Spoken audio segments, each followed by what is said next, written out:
Mahindra holidays पर 363 करोड़ रुपए का टैक्स बम। टैक्स विभाग का नोटिस। कंपनी ने कही ये बात।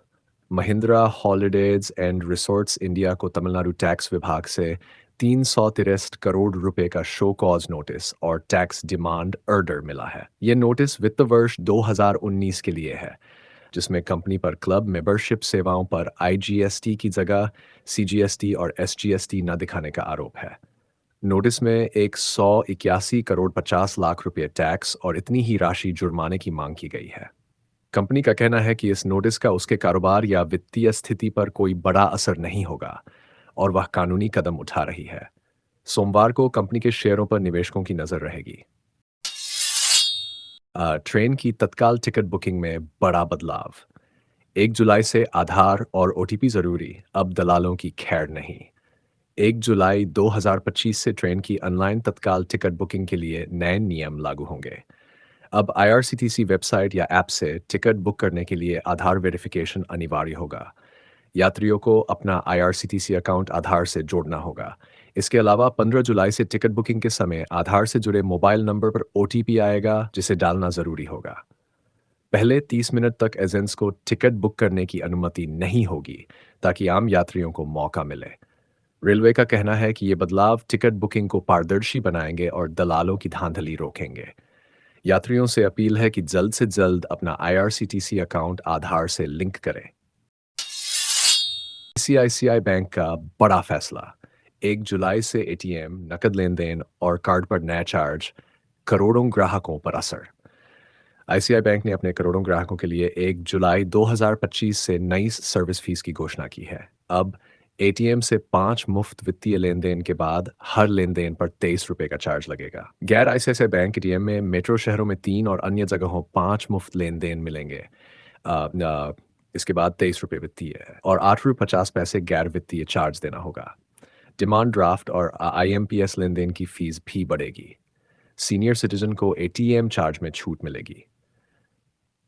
बैंक का कहना है कि ये बदलाव डिजिटल बैंकिंग को बढ़ावा देने के लिए है। ग्राहकों को सलाह दी गई है कि वे लेन देन की प्लानिंग करें ताकि अतिरिक्त खर्च से बचा जा सके।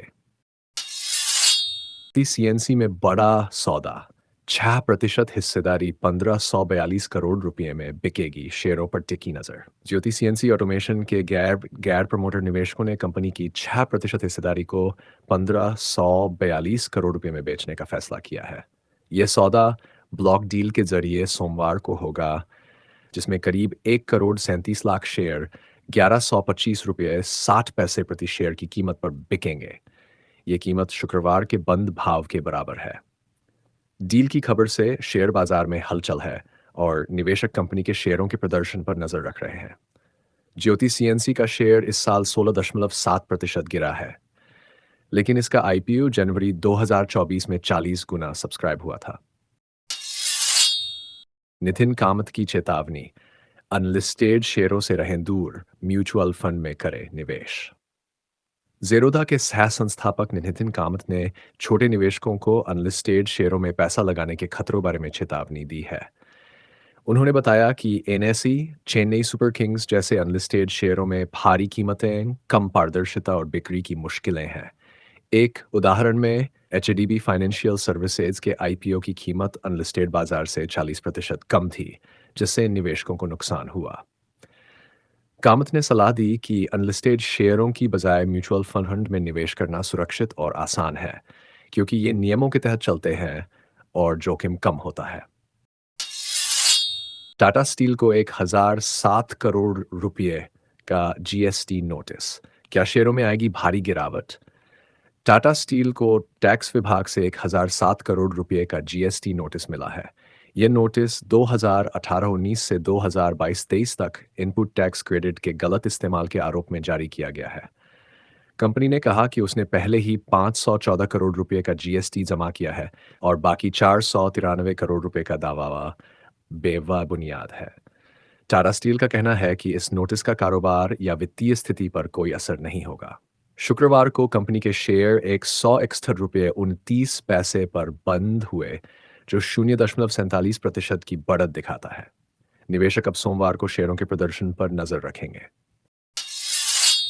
HDB फाइनेंशियल सर्विसेज आईपीओ ने मचाया धमाल। तीसरे दिन 17.65 गुना सब्सक्रिप्शन, रिटेल में 1.51 गुना भारी डिमांड। HDB फाइनेंशियल सर्विसेज का आईपीओ तीसरे दिन जबरदस्त तरीके से 17.65 गुना सब्सक्राइब हुआ। रिटेल निवेशकों ने 1.51 गुना आवेदन किए, जबकि QIB ने 58.64 गुना और NII ने 10.55 गुना हिस्सा भरा। 12,500 करोड़ रुपए का ये आईपीओ, जो 25 से 27 जून 2025 तक खुला था, NBFC सेक्टर का सबसे बड़ा आईपीओ है। शेयरों की कीमत 700 से 740 रुपए थी। अलॉटमेंट 30 जून को हो सकता है और लिस्टिंग 2 जुलाई को BSE और NSE पर होगी। अमेरिका में मई में कोर महंगाई दर 2.7% पर पहुंची, फेड के 2% लक्ष्य से ऊपर। अमेरिका में मई 2025 में कोर महंगाई दर सालाना 2.7% तक बढ़ गई, जो फेडरल रिजर्व के 2% लक्ष्य से ज्यादा है। महीने दर महीने ये 0.2% बढ़ी। CNBC की रिपोर्ट के मुताबिक यह दर फरवरी 2021 के बाद से 2% से नीचे नहीं आई। खाने की कीमतें 0.3% बढ़ी, जबकि पेट्रोल की कीमतों में 2.2% की कमी आई। फेडरल रिजर्व की अगली ब्याज दरों पर नजर रहेगी, क्योंकि उपभोक्ता खर्च और आय में भी कमी देखी गई है। ICICI बैंक की बड़ी खुशखबरी।